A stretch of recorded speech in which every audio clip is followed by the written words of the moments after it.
back to Angel's Night Talk. Today's topic is the falling of the USA. The purpose of my channel is to elevate rational thinking, so do not judge by the title.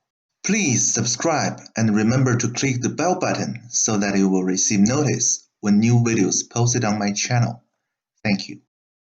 Recently, a book named The Fall of the U.S. Empire by John Galton spread across Chinese social media. Many pro-communists started to daydream about the new world order based on this prophecy. At first, it sounds like a crazy theory, since as much as those people hate to admit, the United States of America is the greatest country in the world. But after going through all major events in the past 20 years, it seems the falling of the USA can be tracked clearly, leading to all the chaos as we see today. As the defender of modern democracy, the United States has the most advanced political system by far. But as time passes by, it cannot escape the ultimate challenge of human nature: corruption.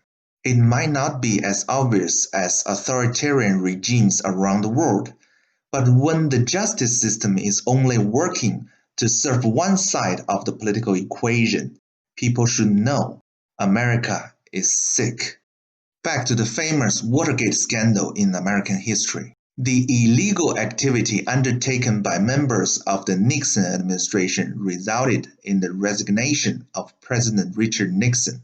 At that time, people should still have confidence that the American justice system worked independently from politics. Nowadays, with all the declassified evidence that the former President Barack Obama and Vice President Joe Biden used federal intelligence resources to spy on the election campaigns of their political opponent and to set up entrapment to frame the new administration staff members in order to take down a sitting president, but still, they were able to get out free from the justice system is astonishing. It was very clear that Democrats have become so powerful that they are living above the law, and the two different standards of justice are all over America now. On one side, criminals were arrested in the riots, then released straight to the public without any consequences in many Democrat-controlled states, because they are supporters of the Democrats' party. But on the other side, people defend their own home from invading criminals were prosecuted. On one side, after mounting evidence showed the misconduct of FBI investigation in General Michael Flynn's case, but no indictment for any agents involved. And on the other side, Judge Sullivan still won't dismiss the case, despite Department of Justice dropped all the charges against General Flynn. On one side, Clinton Foundation paid for Chelsea Clinton's wedding and the luxury apartment, no questions asked. But on the other side, former Trump advisor was prosecuted for the fraud of misusing the fund from the We Build Wall program, and the bail was $5 million. For Clinton Foundation, Democrat supporters always argued that there was no proof of the allegation. Well, it's hard to find evidence from an offshore organization, but why would a charity foundation that owes no tax located offshore? For the US-based organization We Build the Wall, what percentage overhead cost would normally take to run the program? Maybe there are issues, but if this case was not related to former Trump advisor and the border wall, will it attract that much attention? As ordinary people, we don't know what's behind the political game, but we can see the logic. If you are Democrats, you live above the law. When Attorney General William Barr stated that Department of Justice will not indict anyone from the Obama and Biden administration, he didn't want the prosecution to get in the way of the upcoming election. But crime is crime. People should not allow criminals to live outside the law just because there were political concerns over the crime. If there is no justice for a president in this system, how could ordinary citizens believe that the law will protect them? Appeasement is a gesture of goodwill, but it won't stop criminals from tearing down the country. Evil will prevail if good people remain silent and do nothing. In World War II, the appeasement policy encouraged the Nazis to take over Europe. In the past 30 years, the appeasement from the Western countries made China the second largest economy in the world.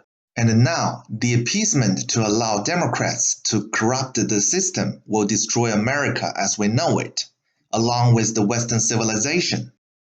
The problem of America was always the softness of the leader, regardless of his great achievements. When John Adams gave up his re-election because of the defamation from his opponent, he set a very bad example for the future generation. And later, when Abraham Lincoln stopped the First Lady from calling the South the enemy at the victory celebration, he demonstrated great compassion for his adversary. But in the end, the assassination proved compromise with the enemy would not lead to a happy ending for anyone. I saw so many debates about how bad America was to invade Iraq and killed innocent people, and that's the perfect excuse to hate America. It's undeniable George W. Bush ruined America with the unjustified war, and that's the main reason I supported Democrats for so many years. But what would the world look like without America?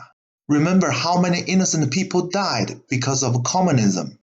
If people confuse their hate for the Bush administration with the entire country, it might be a good idea to live in North Korea for a change, just to feel the difference. The problem since George W. Bush was America did not know the real enemy. The communist infiltration has made it so soft to allow North Korea to have developed nuclear weapons, and soon maybe Iran too. Finally, there is a president who realized the real threat and taking strong actions to stop it. But he was attacked by his own people, who were brainwashed enough to believe he was colluding with Russia, while America was completely sold out to China. Ever since the collapse of the Soviet Union, Russia was no longer a communist country. Yes, they don't have real democracy. But do you really think with the size of their economy, they have the ability to take over America? Well, China does. With help from Obama, China is taking over already. That's why Joe Biden insisted that China is not competition for the US, and he wanted to see China rise. After his son Hunter Biden took $1.5 billion from the Chinese government. The money surely worked. When America was sold out to China, the money they count would be as much as they could ever dream of.